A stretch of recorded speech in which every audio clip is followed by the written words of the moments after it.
So hi, one of the Good Noise podcasts. I'm Shane, I'm Glory. and we're here with, And I'm Stephen from Chelsea Grin. and we're asking some questions today about their upcoming double album, Suffer in Hell, Suffer in Heaven. So congrats on that, by the way. How do you feel about the response to the announcement so far?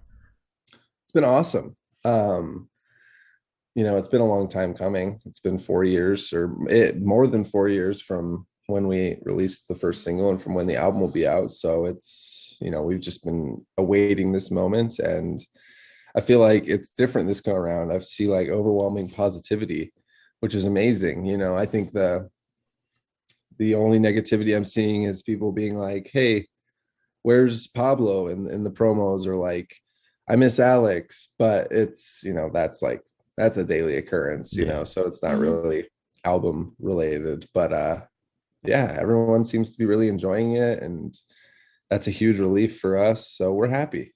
It's been great. That's Very awesome. happy to hear that.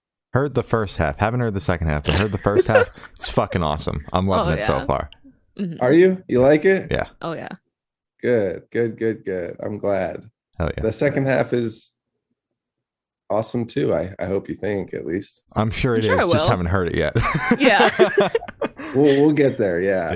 Yeah. It's interesting. I've been doing some press, and people are like, "Yeah, I've been sent the first half," and I'm like, "Well, that's interesting." I mean, I feel like people would send the full thing, but I guess it makes sense to send one and then the other. So I guess that means we'll have a round two where you guys do hear the second half and we do this again. We can do that. That'd be sick. I think it has something to do with two release dates like 4 months apart. There's like embargoes and stuff, so it doesn't get leaked. That's fair enough. Yeah. It's just safe. Makes sense. Yeah. Exactly. So is there any meaning behind the album title or cover art? So yeah, there's a little bit of interplay going on between everything there. The album title is just really to represent, that no matter who you are, where you come from, what your life experience is, there's a degree of suffering that all of us have to endure between when we're born and when we die. There's suffering all in between. It's not like every day is suffering, but everyone experiences some degree of it in some form or another. And so it's just sort of about this shared pain that we all endure. And then the album art it's less to do with the suffering. It's more to do with the piece itself. It's by Adam Burke. And he titled it Transfigure. And that's kind of how we're looking at this whole album. This is not just Chelsea Grin business as usual for us aesthetically, conceptually, mentally, emotionally, and musically. This is sort of a new era. It's sort of us transfiguring further down our final form. I don't know if you guys ever watched Dragon Ball Z, but a little bit. But there's like characters that like it's a bad guy and then he evolves to another form and you think that's the end, and then no, the next episode he becomes even more powerful, and then it just never ends. So that's kind of like how we're seeing this situation. This is a new era for us, Yeah. It's not the final era, but it's a new era. Okay. I love it. You guys are getting more powerful. Exactly. Yes, we are. Okay. So can you tell us a little bit about your writing process for this album? Yeah. Well, I'm a pretty meticulous and like slow-paced songwriter. So I was starting to write this album before Eternal Nightmare was even released. Our last album. So I've been writing it for years, and it's like I said, it's sort of a slow going process for me. I'm like very anal with detail and making sure things are sitting right and getting things as close to like final form as possible before hitting the studio. So for me, writing is it's a lot of traveling. Like I like to write in different places. I like to like find a studio to rent or find someone's house with an open room in it and like, just go there for a while. So for the first couple of years of writing this record, I was just like moving around every couple months. Like I just ditched my lease and I was like, I'm just going to go everywhere I can and write this record in as many different environments as I can. Wow. And so that's what wound up happening. It was just written all over the place and taking inspiration from all sorts of different places and people and feelings. And it's just really sort of this conglomerate, this body of work that's like representative of different times, different, like I said, places, people, emotions. So it was intense. It was a long process, but it was really fun and rewarding. Hell yeah. Sure. You mentioned like you prefer you like writing in all different types of places and scenarios. Like, are you someone that's able to write on the road then?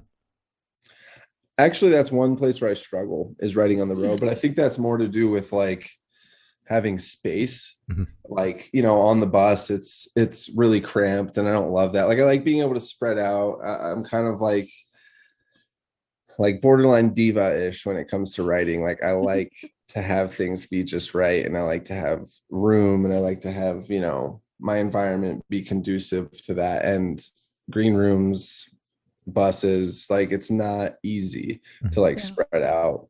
And then you just gotta like set up your gear, set up my interface, set up my speakers, whatever it is. By the time it's all set up, you got to break it down. What's that? And by the time you set it all up, you got to break it down anyway. Yeah, it's just not the best. And like when I write, I like to sit in a room for 10 hours, and do it. But, by the time I, like you said, get everything set up, I have a couple hours to write, and a couple hours to me it's not getting a lot of shit done. It's sort of just not enough time. So on the road, I really struggle. I always bring my gear, always, like, for years and years now, I've brought my gear and I've pulled it out maybe once. It's like, I just need to learn to not bring it because I'll never use it. But tour, not the best place. Okay. Some people can do it, but not me. Fair enough.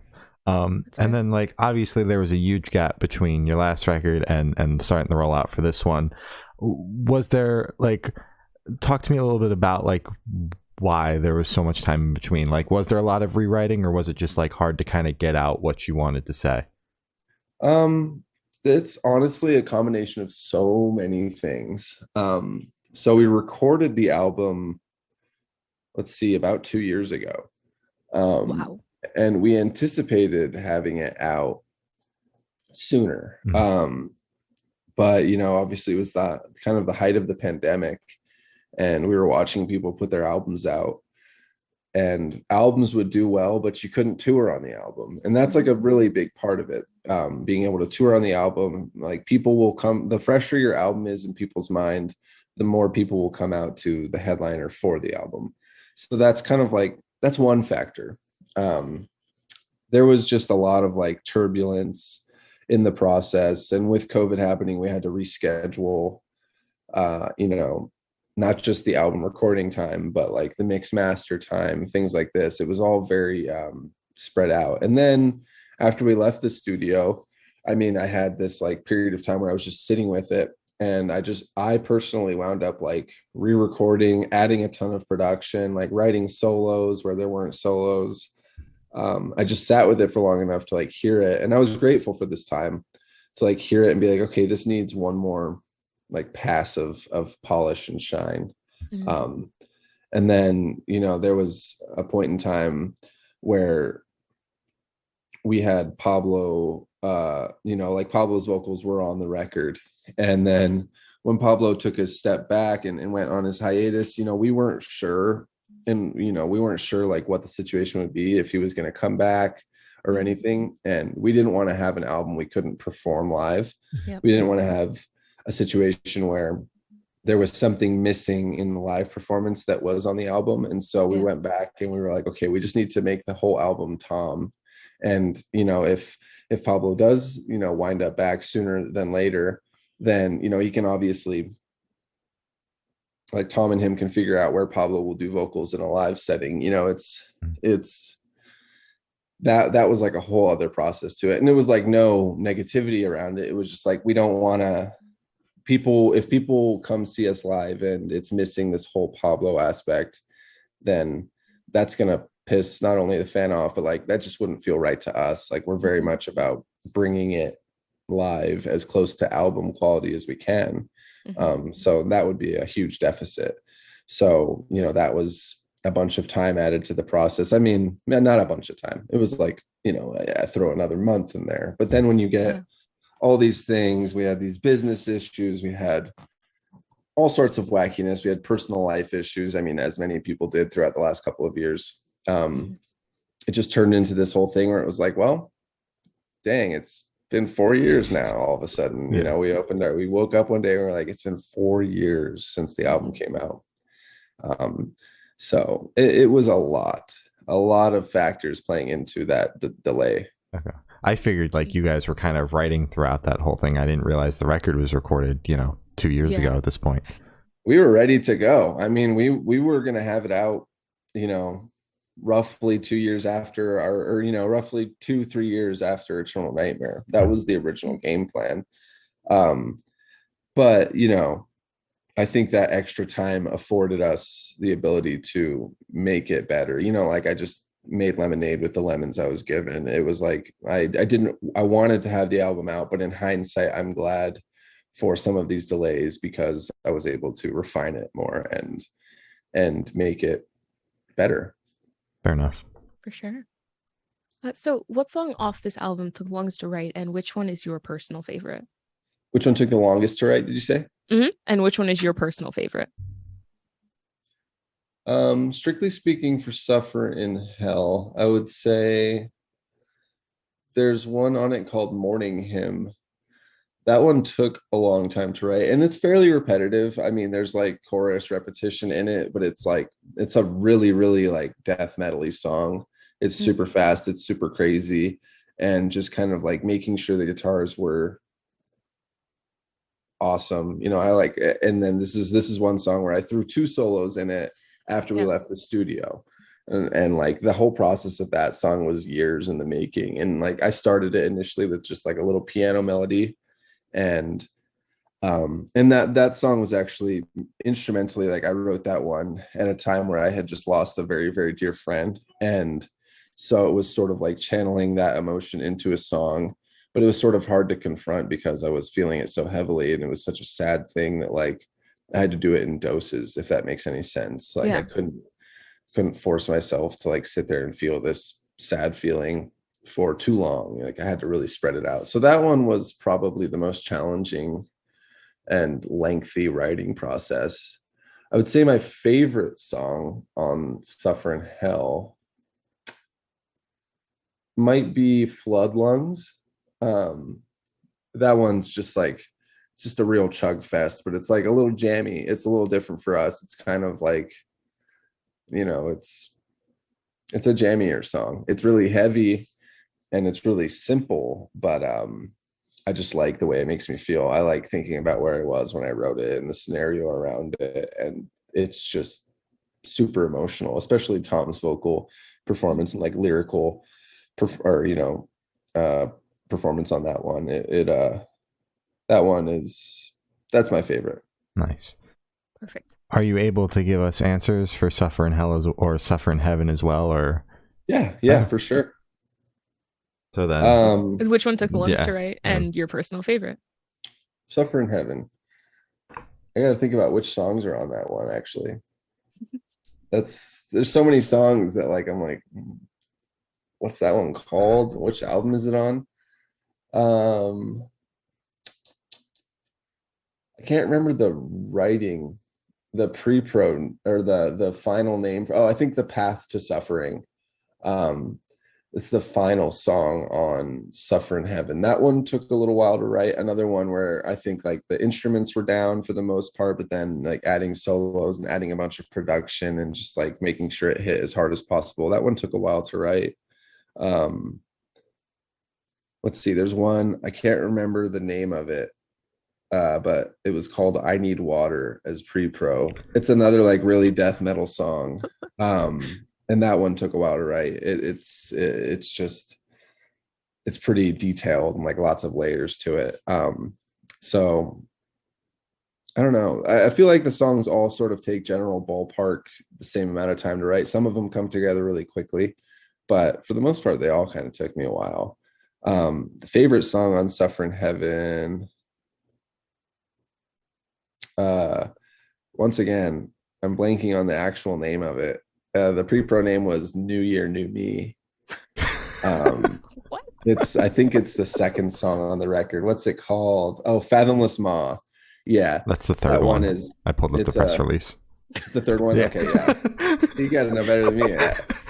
Um, yeah, that one's like it's sort of more classic, like Chelsea Grin deathcore. It's a little bit more of an homage to like the old records, but it's really, really intense, and it's got like a ripping solo in it, and it's just super gnarly. That's the one that like all my friends I've showed the record to, they're like, this is the most banging song of all history. And I'm like, all Yeah. right, if you think so, then Nice. who am I to say? All right. Exactly.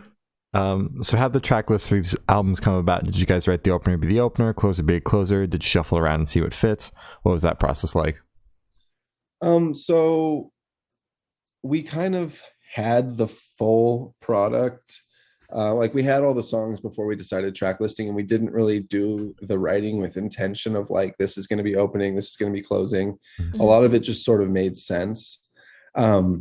There was like things after we decided track listing that like I was able to do, like the intro track to Suffer in Hell, Origin of Sin, starts with, you know, these like epic drums, and then like at the end of the last song of Suffer in Heaven, I bring those drums back. So then if you listen to the album in full, or the two albums in full, it's like it kind of picks up where it left off. Wow.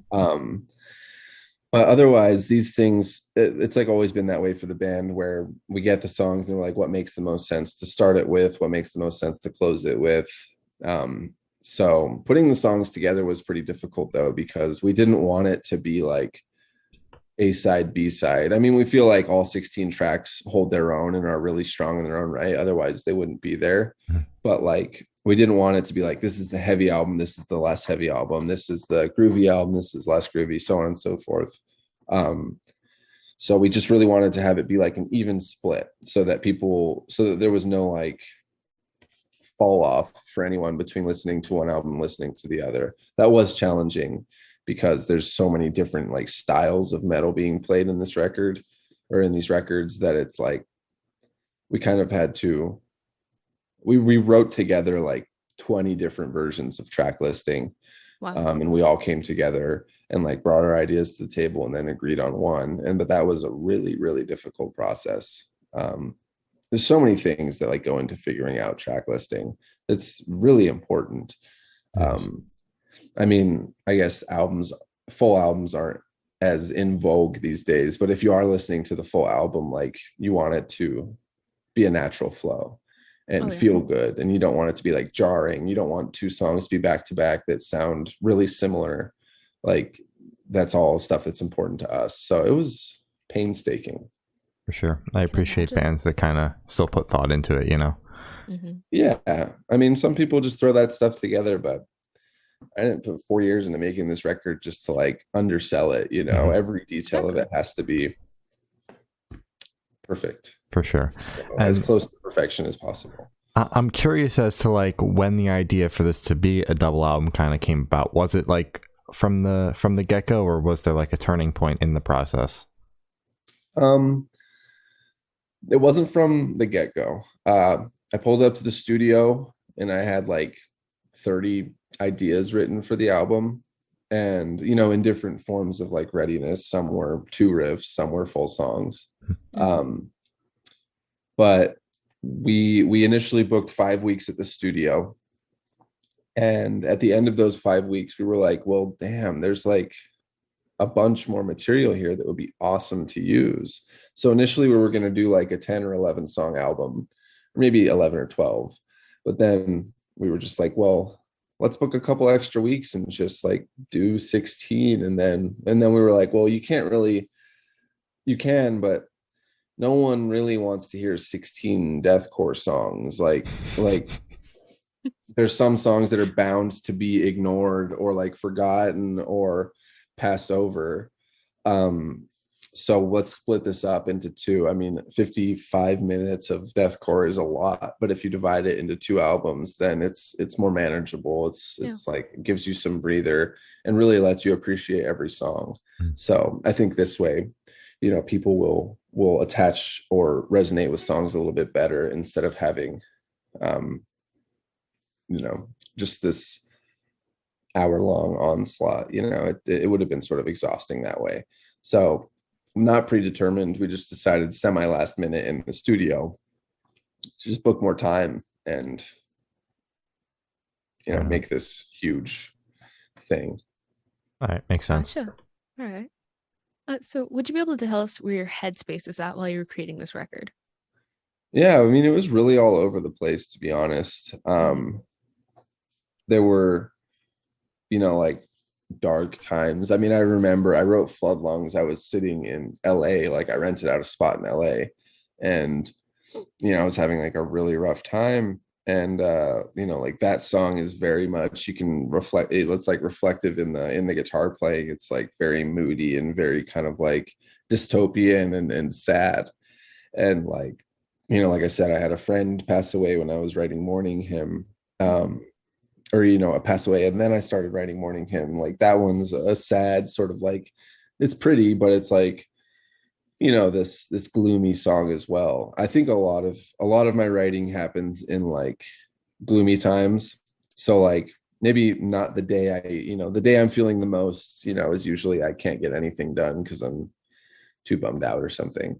Yeah. But then, as I'm reflecting on it, that's when most of the writing happens. So a lot of it's like very reflective on negative experiences or suffering that I was going through or my guys were going through.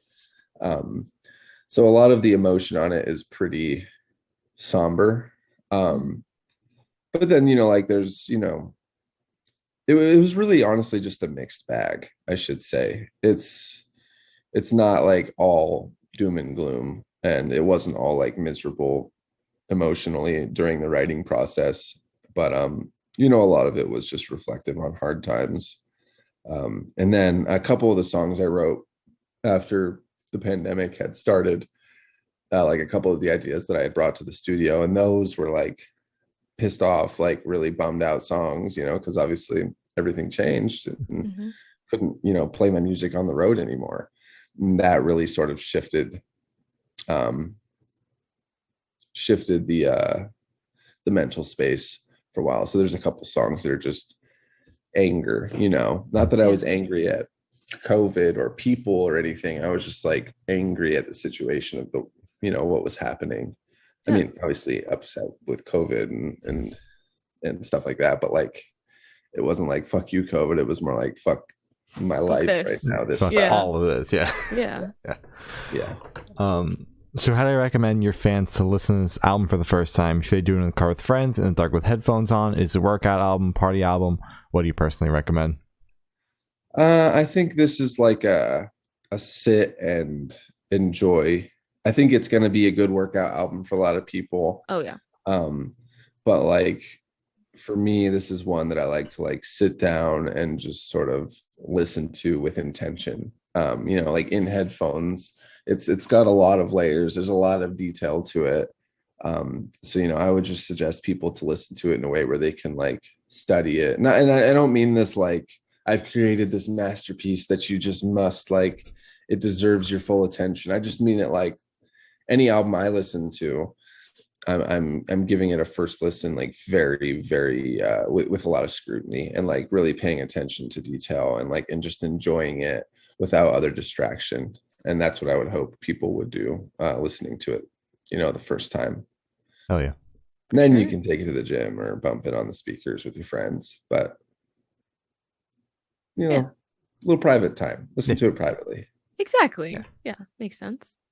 So this one should be super, super quick off the top of your head. I want you to describe this album for new listeners in 3 words. No more, no less. Whoa. My brain is slow, so the quick ones, they get me. Let's see. Relentless, diverse, okay, impactful. There you go. That was fast. That was good. Was that fast? Yeah, that was fast. Usually we have to edit it. Yeah, relentless, diverse, and impactful. Hell yeah. Perfect. So in that same train of thought, is there a certain feeling or emotion you want listeners to have while going through these albums?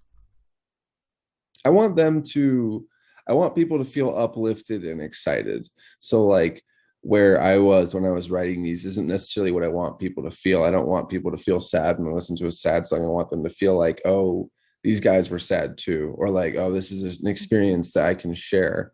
when they are hearing Tom's lyrics, I want them to like understand that a lot of them are supposed to be like uplifting. You know, it's like a, hey, we're suffering, we're going through it, but we're doing this together, or you're not alone, or you are stronger than you realize yourself to be. You know, we all have more potential in us than we may realize. And so I would hope that people feel uplifted and motivated and inspired when listening to it. And, you know, like I didn't really write it. I didn't write the instruments like hoping people would be like moshing in their bedrooms. Like it's less about being heavy and just insane. It's more, and it is heavy, but it's not like I wrote it being like, I need this to be the heaviest thing ever. I just wrote it being like, I need people to feel a full range of, they need to feel something when they write this beyond just, oh, I want to punch a hole in the drywall. Like it should be quite an array of emotion, but I'm hoping people take away from it just sort of an empowered feeling. Just like, you know, you can conquer the day, conquer life, be a badass, you know? Hell yeah. Exactly. 100%. I love that. So what is your favorite memory that you made while creating this album? I think the time in the studio was awesome. I mean, we worked with a producer named Zach Jones out in LA, and this was, you know, peak COVID. And so we weren't able to like go do anything. It was really just like hunker down in the studio, go home to our Airbnb and like just hang out and enjoy each other's company at night. Then the next day, go back to the studio and hunker down for 12 hours. It was, I'd say my favorite was playing darts in Zach's patio. And we played way too much darts. It's probably why it took us 8 weeks to finish the album, is because we were playing a lot of darts. But yeah, the darts and his dog Murphy, and just hanging out there outside playing darts in the LA sun with Murphy. I love that. Yeah. Are you good at darts? I am now. There you go. After 8 weeks of throwing darts, we're all competitive. We're professional at this point. That's good. I actually just bought a blow dart gun a couple days ago. It was like $50, and I was like, no way I'm not buying this. And that thing is awesome. And I was blowing it at a dartboard, and it was awesome. Are you like pretty accurate with it, or are you kind of like still figuring it out? Yeah, it's like, it's not hard to be accurate with. Like I had a few friends shooting darts as well, and yeah, we were all crushing it. We were like, damn, that's good. Blow darts are where it's at. Yeah, you say it's not hard to be accurate at it, but I am awful at throwing darts. So, but I'm glad it's easy for you, man. Well, the blow dart gun is like 4 feet long, and it's like this big tube. Shit. So it's like you can kind of just see where the dart's gonna go, you know? Gotcha. Yeah. That makes any sense. Yeah, that makes sense. I got it. Cool. So picture this: you're on tour, you're at a gas station for a rest stop. What is your snack of choice? Oh man. I'm like the snack guy in the band. I always come out of the gas station with like 4 drinks and like a huge bag of snacks. But I think Nerds Ropes are my favorite candy, or like a Reese's cup. And I'm the psychopath that gets the hot dog that's actually a cheeseburger. Fuck you. Oh my god, I tried that. It was awful. We call it the hot burger. Oh, fuck that's you. really bad, dude. I don't necessarily like it, but like if I need something hot and like the fast food is closed, I'm like, it's hot burger time. And I always regret it.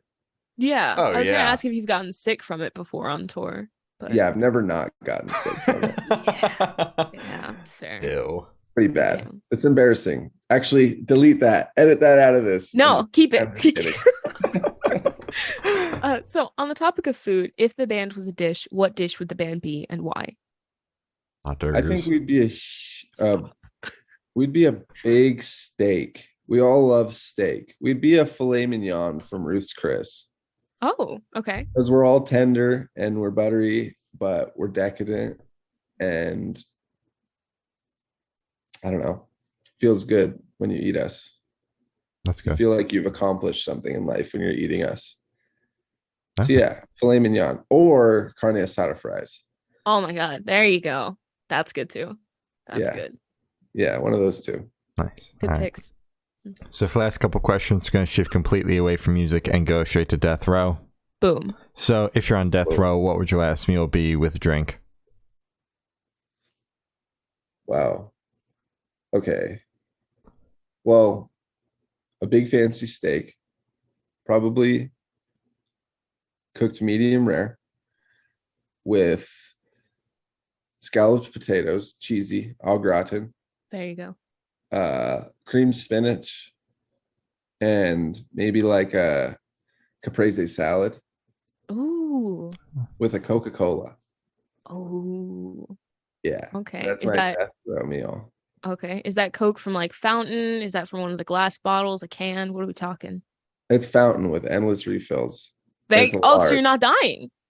Well, I mean, like until the end of the meal, I can refill it. Gotcha. Okay. Gotcha. Okay. Yeah. Perfect.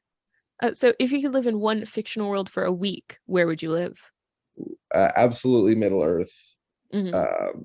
I would live in let's see, which realm of Middle Earth do I live in? Yeah, I'd live in Gondor. Yeah, Oh, of Middle okay. Earth. Yeah, Lord of the Rings. It's my favorite thing of all time. That's perfect. Is that where the elves are? I'm not like super educated in Middle Earth. Gondor is the realm of men. One of the realms of men. Okay. The elves live in various places, and maybe I would live in Rivendell with the elves. Okay. Yeah, okay. Now you got me thinking. Oh, all right. I'm glad I could help. Nice. So I have the honor of asking the last question, and every single person that we've spoken to have said that it is the most important question. What's your favorite color? Green. You I have a love specific green. shade? Frog green. Okay. Even Okay. though there's lots of different colors of green frogs, but like whatever color any frog is, and if it's green, that's my favorite color at that time. Okay. Perfect. Favorite I animal, love that. favorite color combo. That's good. Oh, that's good. All right. That's good. So as That I is an said, important question. thank you. It is. So as I said, that's all the questions we have today. Is there anything that you would like to plug? Just would love for people to pre-order or just check out the album when it's out, stream the singles, listen to the videos, lots of touring coming up. If you exist on this planet, then we will probably be playing near you at some point in the next year and a half. So come out to a show and check it out. Yeah, just keep in touch, keep listening to music, and keep your eyes out for all our new material. Oh yeah. Well, thank you for now. It's been Stephen from Chelsea Grin, and we have been the Good Noise Podcast.